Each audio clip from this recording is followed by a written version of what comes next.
오미크론 코로나 변이 바이러스가 한국 증시의 상승 원동력이 될 수 있겠다는 보고서가 나왔습니다. 자, 오미크론의 현 상태를 체크하고 우리 증시에 어떠한 긍정적인 영향을 줄 수 있을 것인지에 대해서 한번 자세히 알아보도록 하겠습니다.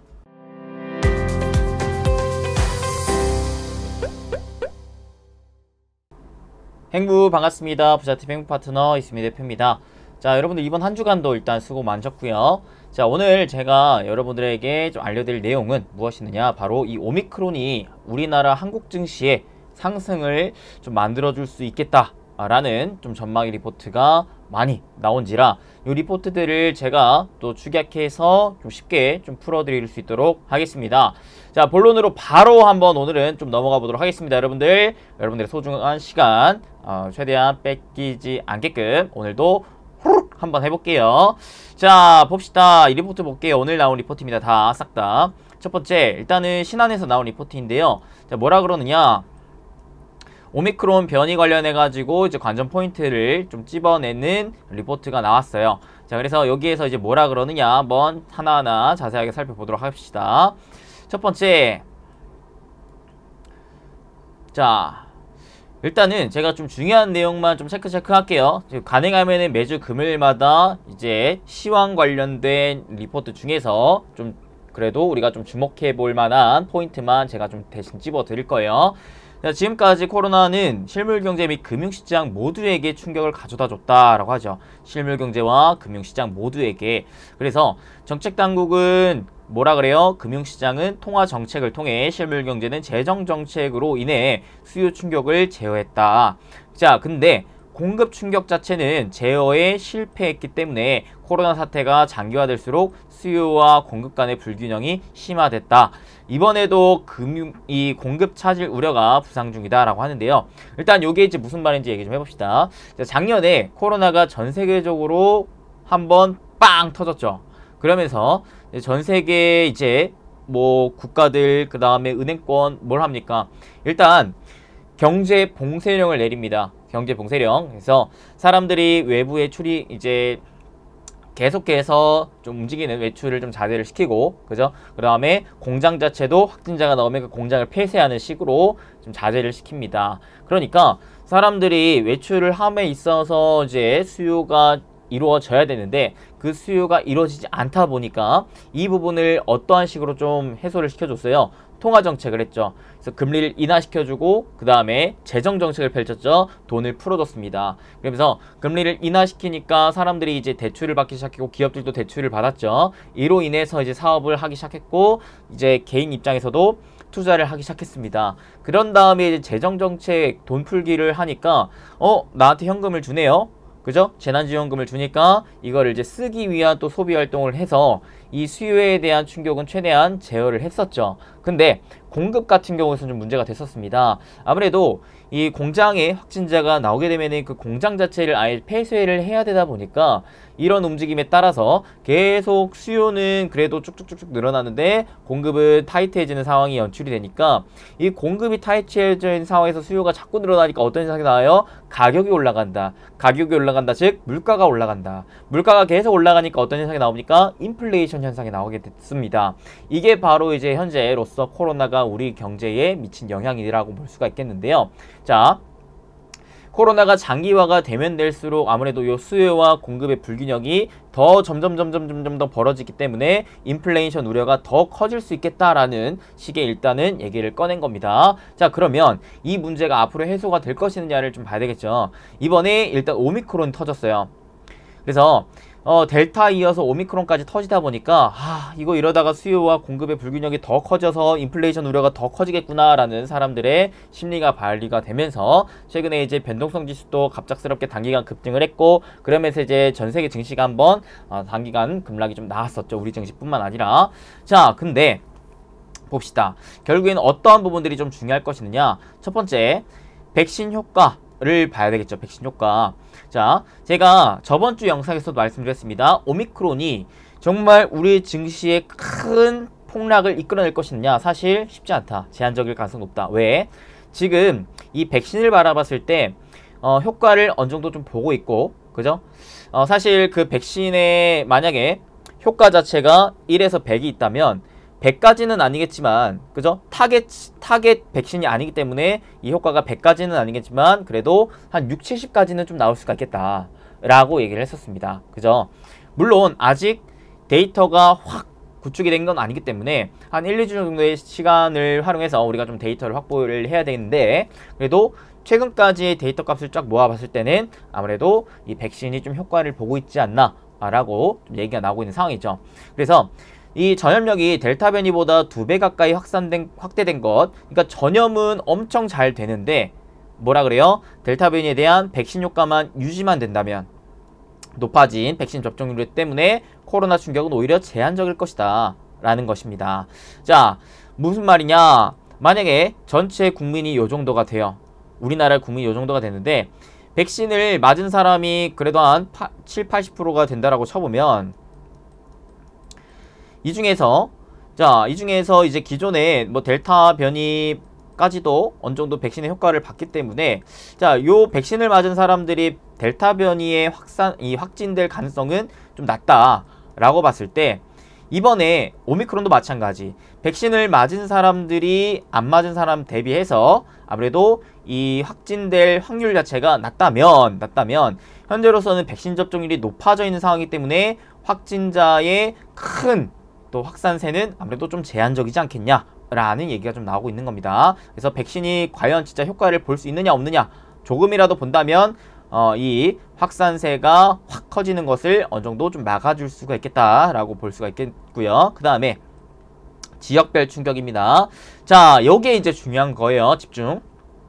공급을 담당한 아시아 신흥국과 수요를 주도한 선진국 확산 양상에 따라서 수요와 공급 영향이 차별화된다. 자, 전 세계적으로 경제를 바라봤을 때 대표적으로 이제 수입과 수출이 좀 나뉘게 되겠죠. 그 다음에 이제 제조도 나뉘게 됩니다. 제조. 자, 대표적인 수입국가 뭐 미국, 중국, 그 다음에 뭐 유럽 이렇게 될 수가 있겠죠. 얘네들이 어느 정도 수입을 해줘야 우리 같은 수출국가가 좀 먹고 삽니다. 그렇죠? 그 다음에 얘네가 이제 수입을 계속 해줘야 수출국가 입장에서도 계속해서 제조를 할 거 아니에요. 그래서 이제 전 세계의 경제가 살아나게 되는데, 대표적인 수입국가이자 이제 수요국가라고 할게요. 수요국가. 사니까요, 얘네들이. 수요국가인 이제 선진국이 확산이 되면은 아무래도 수요에 타격을 줄 것이고, 그 다음에 수출국가 및 이제 제조 관련해 가지고는 이제 신흥국이 될 거예요. 신흥국. 여기에서 이제 확산세가 딱 나오게 되면은 아무래도 공급망에 대한 타격을 좀 받을 수가 있겠다라는 겁니다. 자, 그래서 어느 지역의 확산이 이루어질 것인가, 어느 지역 중심으로 확산이 이루어질 것인가에 따라서 수요가 억제될 것인지 아니면 공급이 억제될 것인지에 대한 부분이 좀 정해질 수 있겠다라는 얘기를 하는 겁니다. 그 다음 마지막 정책 변화입니다. 정책 변화. 자, 정책 변화는 과거에 비해 현재적 정책 변화 가능성 낮다라고 하죠. 왜? 가계저축이 상당하면 인플레이션 부담이 높아졌기 때문에 그래요. 무슨 말이냐면 기존에는 코로나가 확산세가 됐을 때 정책적으로 돈을 풀어주는 정책들이 좀 나와줬었는데 이게 더 이루어지기에는 좀 한계가 있다. 아무래도 이미 물가가 좀 높아져 있고요. 가계저축이 좀 상당하기 때문에 이런 상황에서 돈을 더 풀어버리면은 인플레 우려가 더 커질 수가 있기 때문에 이런 부분은 좀 쉽지 않겠다라고 얘기를 할 수가 있겠죠. 그러면 정책적으로 돈 풀기가 쉽지 않다면 수요가 상대적으로 높아지기에는 좀 쉽지는 않겠다 라는 것을 우리가 좀 받아들일 수 있을 것 같아요. 오케이? 자, 그러면 지역별로 봤을 때 아까 좀 얘기를 안 했던 게 현재로서 코로나 재확산이 어느 지역 중심으로 유럽 지역 중심으로 발발되고 있기 때문에 오히려 공급보다는 수요 쪽의 타격이 가능성이 높다라고 얘기를 합니다. 자, 그러면 아까 이제 얘기했던 게 뭐라 그랬어요? 결국에는 최근에 이제 인플레 우려가 계속해서 커졌다라는 게 전 세계 증시의 충격이었는데 인플레는 왜 생겼냐? 수요는 계속해서 정책적으로 촉진시키는 정책이 나와줬기 때문에 쭉쭉쭉쭉쭉 올라가는데 공급이 계속해서 타이트해지어 있는 상황이다. 안 그래도 그렇지 않아도 지금 델타 변이 같은 경우에서도 신흥국, 동남아 중심의 확산세가 나왔었기 때문에 공급망이 계속 아직 회복이 덜 된 상황. 자, 이런 상황에서 그러면 궁극적으로 우리가 봐야 될 것은 요 코로나로 인해서 인플레 우려가 더 커질 것이느냐 줄어들 것이느냐가 좀 중요하다고 봐요. 그래야 큰 방향성 자체가 계속 하방일 것이느냐 상방으로 전환될 것이느냐가 좀 나올 것이기 때문에 자, 그렇다면 제가 봤을 때는 지금 현재로서 이 보고서만 본다면 뭐라고 우리가 판단할 수 있겠습니까? 자, 일단은 유럽 중심의 확산세가 나왔기 때문에 상대적으로 봤을 때 수요가 좀 억제가 될 수가 있겠고, 그죠? 그 다음에 정책적으로 지금 돈풀기가 더 진행될 가능성이 좀 낮기 때문에 수요 역시 높아지지 않을 가능성이 좀 있다라는 겁니다. 자, 그러면 인플레 우려가 수요가 지금 좀 높아져 있는 상황에서 살짝 진정이 된다면 요 키 맞추기가 좀 나와주면서 오히려 인플레 우려가 점차 해소가 될 수 있겠다라는 얘기를 좀 할 수가 있는 것이죠. 그렇게 된다면 좀 궁극적인 이제 증시의 방향으로서는 그래도 좀 좋아질 수가 있지 않겠냐라는 식으로 우리가 좀 받아들일 수 있는 겁니다. 그럼 이걸 조금 더 세부적으로 들어가 볼게요. 자, 오미크론 변이 불확실성에도 신흥 아시아 상대적인 매력이 부각이 되고 있다. 왜 그럴까요? 일단 백신 효과가 유지될 경우에 금융시장 변동성의 확대 요인뿐만 아니라 추세의 변화 요인은 아니다. 자, 제가 저번 시간에도 말씀드렸습니다. 이 코로나 확산이 큰 방향성을 무너뜨리기에는 이미 우리가 면역체계가 구축이 되어 있기 때문에 단기적인 변동성은 키울 수가 있겠지만 이 변동성이 큰 하락폭으로 나오기는 좀 쉽지 않겠다. 오히려 이 변동성 이후에 점진적인 좀 상승이 나오지 않겠느냐라고 얘기를 했었는데요. 이번 신흥 아시아는 기존 델타 변이에 따른 봉쇄가 실제로 지금 완화가 되고 있는 만큼 오히려 생산 정산화가 좀 기대가 되고 있다는 것이죠. 오케이? 무슨 말이냐? 자, 오미크론의 확산이 거의 유럽 중심으로 나오고 있기 때문에 수요는 억제되고 있는 상황에서 기존의 공급에 타격을 받았었던 이 델타 변이의 확산은 점차 백신 접종률이 늘어나면서 해소가 되고 있기에 오히려 이 공급망이 좀 늘어날 수 있을 만한 모멘텀이 생기고 있다라는 것입니다. 그러면 수요는 줄어들기 시작하면서 공급이 늘어난다. 그러면은 인플레 우려가 더 낮아질 수가 있겠죠. 오케이? 이런 현상을 우리는 좀 기대를 해볼 수가 있다는 겁니다. 자, 그래서 불확실한 수요 환경에서도 생산 둔화로 연결될 가능성이 제한되기 때문에 공급과 연동된 신흥 아시아의 매력이 주목할 시점이다 라고 합니다. 자, 실제로 신흥 아시아 제조업 PMI 지표와 그 다음에 신흥 아시아와 선진국 주가 상대 수익률을 따져봤을 때 이 제조업 PMI, 즉 신흥 아시아 쪽에서 제조 생산율이 계속해서 좀 늘어나면 늘어날수록 뭐라 그러는 거예요? 이 신흥국의 주가가 선진국의 주가보다 높게 나온다 라는 것입니다. 자, 그런데 보시면 신흥 아시아 제조업 PMI가 최근에 단기간 급증했어요. 자, 급증했기 때문에 이 신흥 아시아가 선진국 지수보다 올라갈 수 있을 확률이 좀 높아지지 않겠냐 라는 일단 데이터가 확보되어 있는 상황입니다. 자, 그래서 신흥국 증시는 대표적으로 중국 증시와 우리나라 증시가 있어요. 그래서 이런 것들을 바라봤을 때 아무래도 이제 단기적으로 바라봤을 때 중국과 우리나라의 증시가 좀 좋아질 수가 있겠다라는 생각이 좀 들게 됩니다. 자, 그래서 봅시다. 최근에 이제 오미크론 같은 경우에선 남아공의 신규 확진자 수가 일주일 만에 4배가 넘었으며 오미크론이 이미 우세 변이가 된 상황. 네덜란드와 영국, 벨기에 등 유럽을 비롯해 전 세계 20개국의 오미크론이 지금 발생된 상황인데요. 자, 봅시다.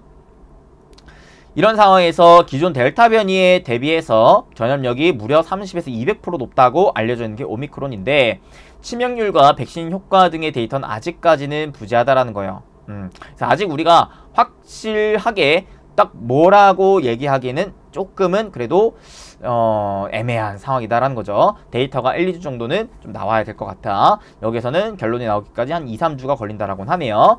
근데 저번 주에 나왔던 데이터로서는 한 2주 정도였기 때문에 지금 현재로서 봤을 때는 그래도 한 1, 2주 내에는 이 효과에 대한 데이터 값이 좀 나오지 않을까라는 생각이 듭니다. 자, 오미크론의 변이의 치사율이 높고 기존 백신을 무력화시킬 경우에 각국은 코로나 확산을 억제하고자 경제 재봉쇄에 들어설 수밖에 없다라는 것이죠. 당연하겠죠. 아무래도 이제 치사율이 뭐라고 했어요? 확진이 걸려도 치사율이 낮으면, 즉 병이 걸렸을 때의 사망까지 갈 수 있을 만한 확률이 높다면 이 전염병은 엄청 공포에 떨 만한 전염병이라는 거죠. 만약에 그렇다라고 했을 때는 각국에서는 지금처럼 위드 코로나 방향을 유지하겠다. 지금 우리나라도 그렇고 미국도 그렇고 지금 그러고 있는데 이런 방향을 유지하기 쉽지 않다라는 것이죠. 왜? 사람이 생명이 걸려 있는데. 지금 당장의 경제활동을 하는 게 중요하겠습니까? 일단 우리가 살고 봐야지. 그죠? 그래서 혹시라도 오미크론의 변이의 치사율이 높고 기존 백신의 효과가 없을 경우에는 경제봉쇄령을 갈 가능성이 있어요. 그러면 경제봉쇄령을 갔을 때는 아무래도 증시에는 큰 타격이 좀 다시 한번 있을 겁니다.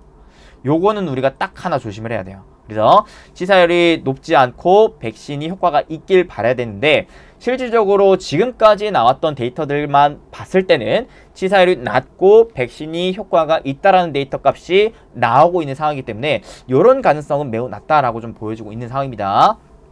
자, 그 다음 오미크론 독성이 기존 수준으로 백신 효과가 있을 경우에 백신이 조금만 효과가 있어도 코로나 재확산에 따른 충격은 델타보다도 낮을 가능성이 높다. 왜?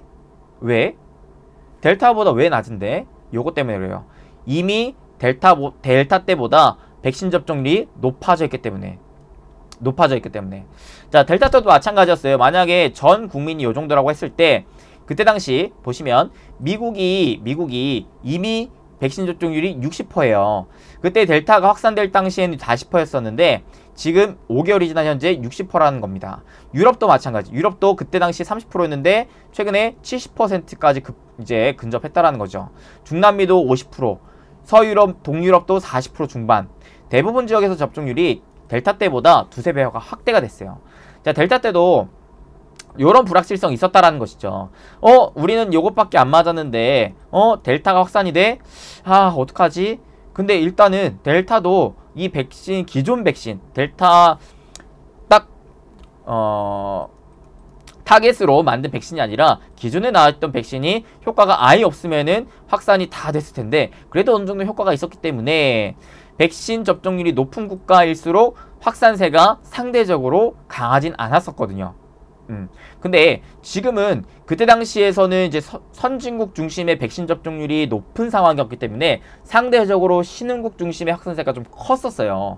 근데 지금은 어때요? 지금은 오히려 이 신흥국 쪽이 접종률이 많이 올라왔기 때문에 요것에 대한 큰 격차가 좀 없지 않을까라는 생각을 합니다. 만약에 이 백신이 오미크론에도 효과가 있다면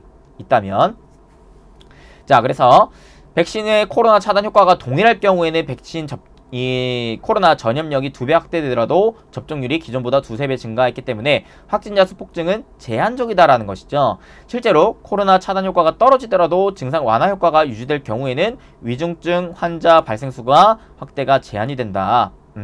자, 아까도 얘기했다시피 결국에는 전염병이 무서운 거는 저번 시간에 얘기했던 게 두 가지. 약이 없다라는 것과 두 번째 혹시라도 내가 죽지 않을까라는 우려감.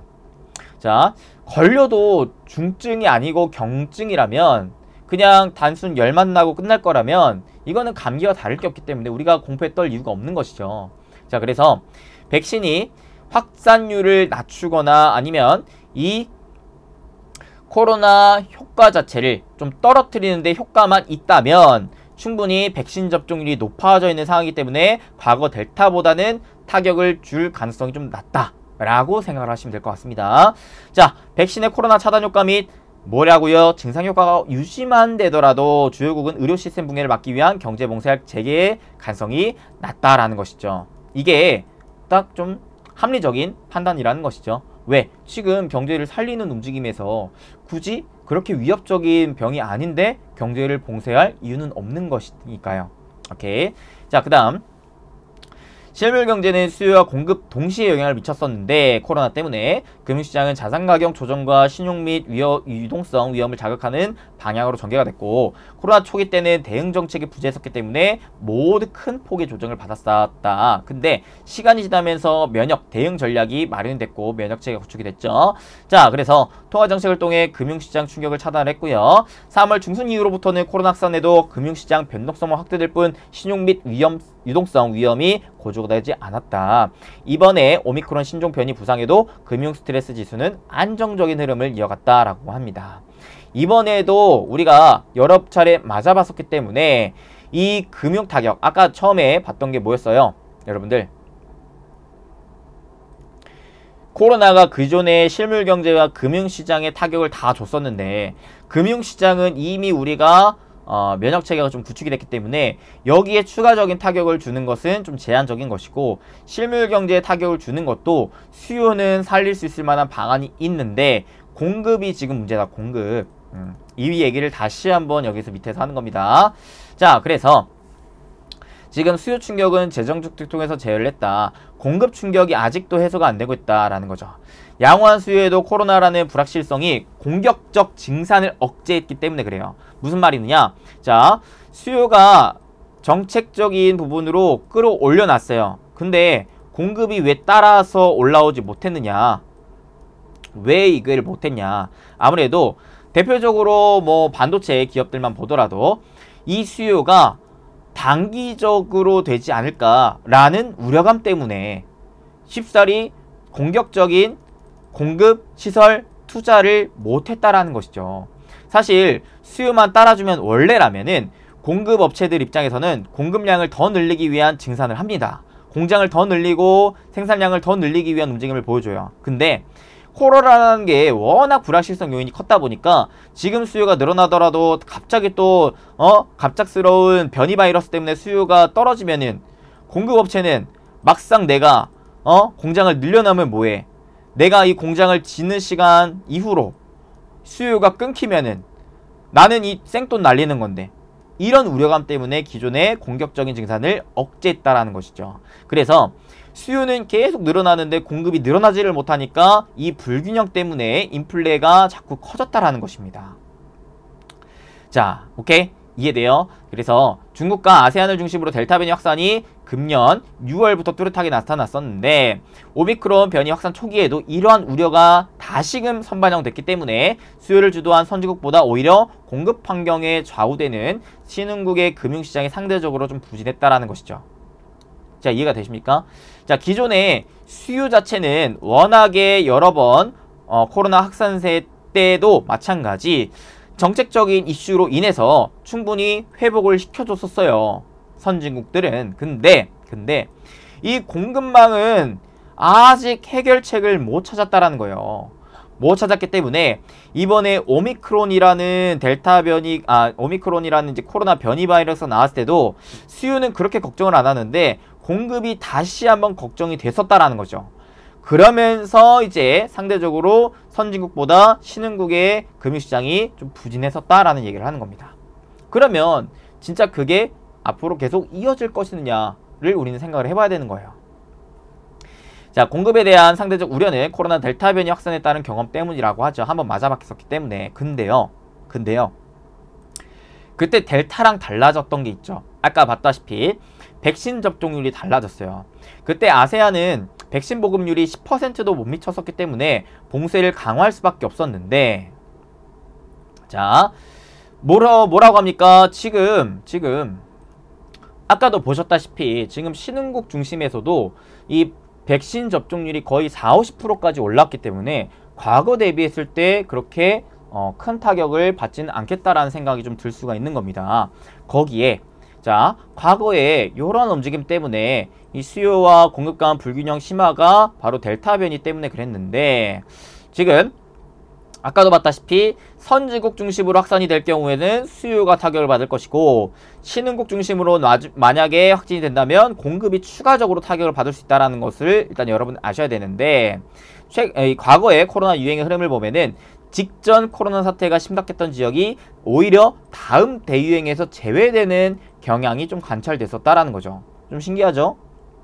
그래서 1차 때는 세계적으로, 2차 때는 북미와 중남미, 3차 때는 아시아 제외한 대부분 지역에서, 그 다음에 4차 때는 일본, 아세아, 오히려 신흥국 쪽에서 나왔고, 그 다음에 최근에 오미크론과 별개로 현재로서 5차 대유행이 어디서 중심으로 나오고 있느냐? 유럽과 동유럽, 즉 선진국 중심에서 나오고 있다는 겁니다. 보시면 최근에 보시면 일본, 중국 같은 경우에서는 확산세가 확 꺾였어요. 그죠? 근데 누가 확 올라왔어요? 서유럽이 확 올라오고 있고요. 그 다음에 여기도 동유럽이 확 올라왔습니다. 오히려 중남미, 아세안은 확 꺾였는데요. 그죠? 최근 흐름으로 봤을 때는 지금 선진국 증시에서 확산세가 늘어났다. 오히려 신흥국에서는 확산세가 가파르게 줄어들고 있다는 것이에요.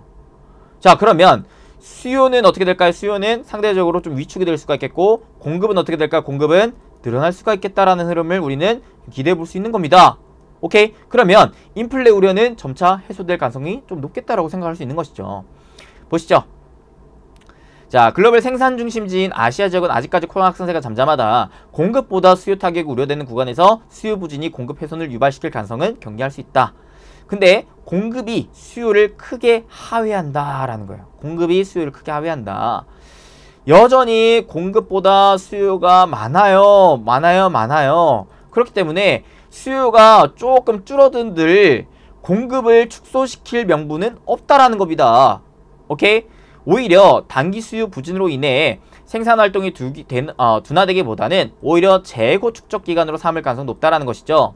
지금 없어서 못 팔 지경이기 때문에 이 살짝 수요가 단기적으로 줄었을 때는 이때다 싶어요. 재고 축적 기간으로 계속 오히려 공급을 더 강화시킬 가능성이 있다라는 겁니다.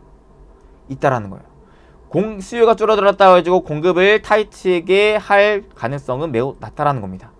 이해되죠? 자, 그래서 여기 이제 정책적인 변화 가능성도 한번 봐야 되는데, 현재 현금성 지원 정책이 재개될 가능성이 굉장히 미미하다라고 얘기를 합니다. 미미하다.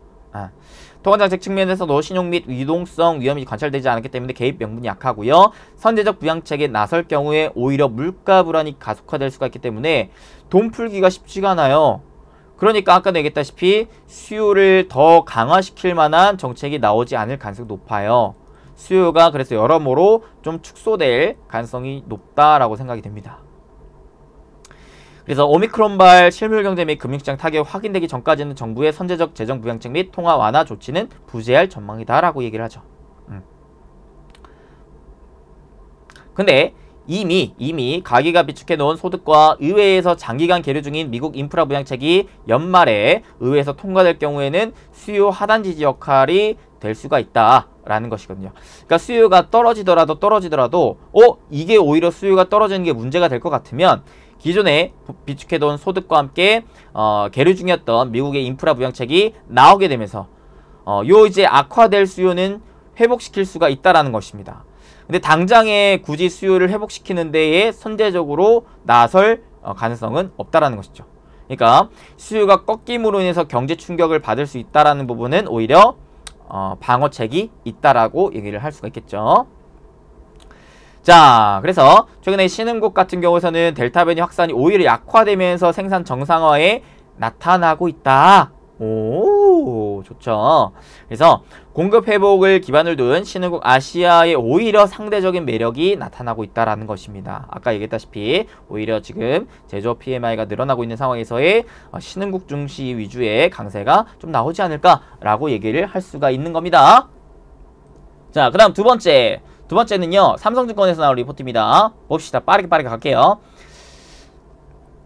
일단은 요 이제 오미크론 같은 경우에는 한번 체크를 했기 때문에 그 외에 또 우리가 뭘 봐야 되느냐를 보시면 일단 11월 FOMC 회의록을 봐야겠죠. 자, 여기에서 이제 테이퍼링 가속화에 대한 FOMC 참여자들의 폭넓은 지지가 확인됐기 때문에 이번 주에 의회 청문회에서 파월 의장도 사실상 기정사실화가 됐다. 테이퍼링 가속화가 기정사실화가 되어 있는 상황에서 이제 문제가 12월 FOMC다. 이제 문제가 12월 FOMC.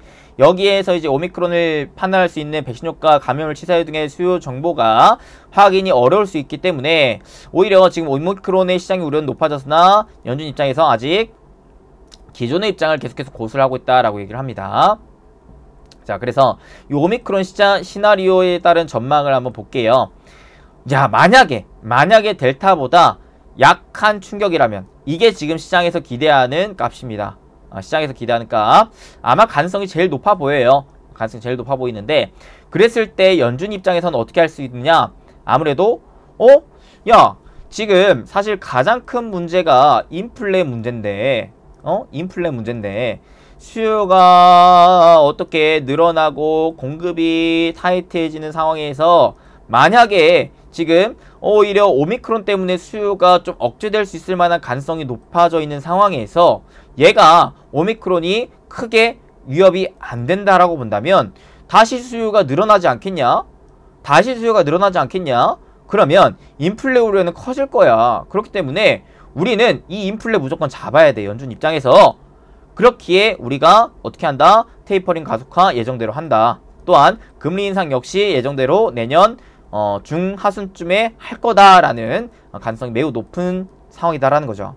그렇게 됐을 때 금융시장 같은 경우에는 1분기에는 보합, 2분기부터 비교적 완만한 상승을 좀 기대를 할 수 있다라는 것이죠. 그러니까 1분기 내년 상반기까지도 만약에 이렇게 된다면 이 우려감 때문에 증시는 좀 지지부진할 가능성이 높다라고 얘기를 할 수가 있겠고, 근데 혹여라도 만약에 델타 유사한 충격이다라면 금리 인상 시기랑 테이퍼링 속도가 좀 늦춰지면서 어떻게 될까요? 증시는 오히려 1분기에 좀 좋을 수 있다. 2분기에는 좀 보합일 가능성이 있다. 만약에 델타보다 큰 충격이라면 이때는 경제 봉쇄력이 좀 나올 수가 있기 때문에 테이퍼링 오히려 지연 또는 중단할 수가 있겠고, 금리 인상 역시도 더 늦출 수가 있겠다. 그렇게 된다면 1분기 때는 오히려 증시가 좀 충격을 받아서 하락할 가능성이 높겠고, 2분기부터는 다시 좀 반등할 수가 있겠다라고 얘기를 합니다. 근데 현재로서는 여기에 대한 가능성이 좀 높다라는 것이죠. 델타보다 약한 충격일 가능성이 좀 높다. 백신 접종률도 높아져 있는 상황이기 때문에. 그래서 미증시는 중요한 게 일단 11월 소비자 물가와 소비자 신뢰지수 발표 봐주셔야 되고, 아직까지는 그래도 오미크론에 대한 정보가 확실하지 않기 때문에 미국의 소비 심리는 당분간 둔화될 것으로 예상이 된다. 자, 선진국의 소비 심리가 둔화가 된다면 수요가 단기간 억제될 것이다라는 전망이 있는 거죠. 그 다음 유럽도 마찬가지.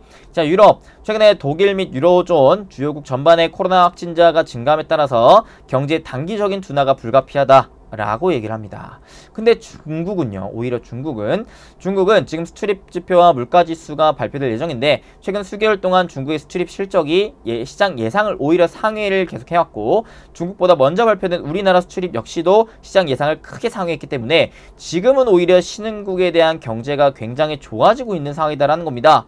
오호라, 지금 안 그래도 공급망 관련해 가지고 신흥국 지수에 강한 힘을 보여줄 수 있을 만한 상황에서 오히려 지금 경제적인 요소도 선진국 대비해 가지고 뭐예요? 신흥국이 좋을 수 있겠다라는 움직임이 나오고 있다라는 것이에요.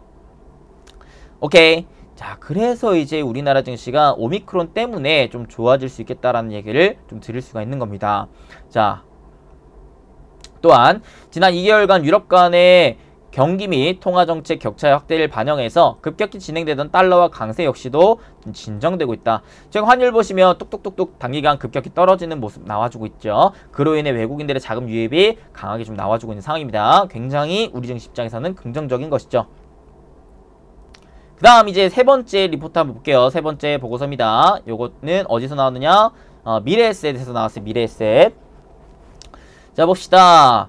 오늘 양증시 모두 상승. 그 다음에 디지털 미디어 엔터 업종이 좀 강세였는데 왜 강세였느냐? 아무래도 금일 중국 외교 담당 정치국원인 양재치와 회담 개최를 해서 한반도 평화를 기원하고 올해와 내년을 한중 문화 교류 회로 확정을 짓고, 내년이 양국 수교 30주년 발언과 함께 최근에서 중국에서 6년 만에 우리나라 영화 상영 등을 통해 한알령 해제 기대감이 확대가 됐다. 그렇기에 최근에 또 이제 확진자 증가로 인한 엔터주의 약세가 보여줬었는데 이게 강세로 바뀌었다라고 얘기를 할 수가 있겠고, 이 움직임은 아무래도 이제 오미크론에 대한 공포가 축소가 될수록 더 강하게 나올 가능성이 높아요. 아무래도 대표적인 또 위드 코로나 관련주이기 때문에. 그 다음에 이제 중국 증시가 상승했는데 위안화 강세가 지속이 되면서 외국인 매수가 유입 확대가 되고 있다는 겁니다. 자, 위안화 강세가 지속이 되면은 우리나라의 모두 환율 역시도 계속해서 약세를 보일 가능성이 높기 때문에 우리나라도 마찬가지 외국인 매수 유입이 지속적으로 들어올 가능성이 높다라고 얘기를 할 수가 있겠죠. 자, 그래서 정리를 좀 할게요. 정리를 좀 합시다. 일단은 오미크론 같은 경우에 지금 중요한 게 백신에 대한 효과가 과연 어떻게 나올 것이느냐. 자, 최소한 확진자에 대한 증가율을 낮춰주거나 아니면은 그래도 증상에 대한 증상의 효과를 좀 주는 데에 대한 영향이 나온다면은 어떻게 되는 거예요? 델타 때보다 타격이 없을 것이고, 이로 인해서 어떻게 된다? 아무래도 증시는 긍정적인 흐름을 보여줄 것이다 라고 얘기를 할 수가 있겠고, 오히려 백신이 효과가 없다? 그러면은 뭐예요? 단기적으로 시장에 충격을 줄 것이다 라고 얘기를 할 수가 있겠죠. 하지만 이 흐름 역시도 좀 제한적일 가능성이 있다. 이미 여러 차례 면역 체계를 좀 구축을 해놨었기 때문에 어떻게 방어를 해야 될지 알기 때문에 지금은 결국 궁극적으로는 시장에 중요한 건 뭐예요, 여러분들? 계속해서 강조를 드리지만 결국 인플레이션 우려예요. 인플레 우려. 요게 커지기 때문에 이제 금리 인상, 즉 유동성 긴축에 대한 우려가 발생이 되기 때문에 시장이 흔들리고 있는 거 아니겠습니까? 그죠? 결국에는 인플레 문제를 해소를 시켜줘야 돼요. 근데 인플레 문제가 해소가 되기 위해서는 결국에는 수요가 억제가 되거나 공급이 늘어나야 되는데 지금 요 움직임을 오미크론이 만들고 있다라는 거예요. 왜? 선진국, 즉 유럽 중심의 확산이 나오고 있고요. 그죠? 그 다음에 이미 지금 보시면 신흥국 기준으로 봤을 때 이 백신 접종률이 델타 때에 비해 확실하게 2배, 3배 정도 지금 늘어나 있는 수준이고, 그 다음에 최근 확산세의 움직임이 아직은 크게 나오지 않고 있다 라고 얘기를 할 수가 있겠습니다. 이제 델타에 대한 확산세가 그래도 좀 위축되고 있는 상황에서 공급망이 해소가 되고 있는 움직임이기 때문에 아무래도 수요가 좀 억제가 되면서 단기적으로 공급은 좀 늘어날 수 있을 만한 흐름이 연출될 가능성이 매우 높기 때문에 이 흐름에 따라 인플레 우려가 많이 해소될 가능성이 있지 않을까. 그렇게 된다면 결국에는 큰 시장의 방향성은 긍정적일 가능성이 높다라고 볼 수가 있겠습니다. 그리고 이제 상대적으로 단기적으로는 아무래도 이제 선진국보다는 신흥국 중심의 강세가 나올 가능성이 높다라고 보자면 아무래도 우리나라의 단기적인 시장 상승 흐름을 좀 기대해 볼 수 있겠다라고 얘기를 할 수가 있는 겁니다. 정리가 되죠? 오케이. 그래서 이제 요 리포트들이 그런 얘기들을 했다라는 거 아시면 될 것 같고요. 마지막 리포트 보면서 좀 정리를 하겠습니다. 자, 변이 바이러스 확산은 진행 중이지만 우리 시장은 안정을 찾아가고 있다. 오미크론 변이의 전파력은 강하지만 치명률이 낮다라는 점이 알려지면서 그동안 학습 효과에 따른 매수가 유입이 되고 있다. 왜? 싸기 때문에. 싸서 사는 거예요. 일단 싸서. 자, 근데 아직까지는 우려할 점이 몇 가지가 남아있죠. 첫 번째, 일단 미국 FOMC 회의. 그 다음에 두 번째, 오미크론 바이러스에 대한 연구 발표가 아직은 좀 남아있다라는 거. 그 다음에 연말을 앞두고 개인, 기관, 외국인 등 주요 투자자들이 공격적인 매매할 가능성이 높지 않기 때문에, 그래서 증시가 완전히 V자 반등 이렇게 올라갈 가능성이 좀 낮겠다. 그냥 조금씩 저점을 좀 들어올리는 형식이 좀 나오지 않겠느냐라고 한번 볼 수 있는 겁니다. 특히 이 1, 2주간은 그래도 좀 보수적인 매매를 하셔야 된다 라고 얘기를 할 수가 있겠습니다. 특히 다음 주는 우리나라의 선물옵션 동시만기일 내만의 날이고, 그 다음 주에는 또 이제 미국의 선물 옵션 동시 만기일이 또 예정이 되어 있고요. FOMC 회의가 굉장히 중요하기 때문에 거기를 앞두고 있는 상황에서 굳이 다음 주, 다다음 주 우리가 공격적으로 매매할 필요는 없겠다. 아무래도 이 박스권에서 그냥 단기적인 매매를 활용을 하다가 이 흐름에서 FOMC 회의 때도 크게 이상이 없다면 신흥국 중심의 그래도 강세 흐름이 좀 단기적으로는 나올 가능성이 있기 때문에 그때 좀 공격을 하셔라 라고 얘기를 좀 드릴 수가 있겠습니다. 오케이. 그래서 오미크론은 큰 시장의 충격이 지금 안 되고 있기 때문에 백신의 효과가 없다라는 식의 말도 안 되는 발표가 나오는 게 아니라면은 시장에 추가적인 충격을 주지 못할 가능성이 매우 높아요.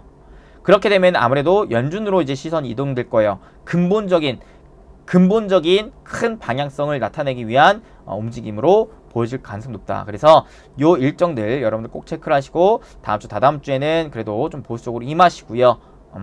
여러분들 매매를 좀 주의할 필요성이 있겠다 말씀드릴 수가 있겠습니다. 오케이. 여기까지 해가지고 오늘 좀 마무리를 짓을 건데요.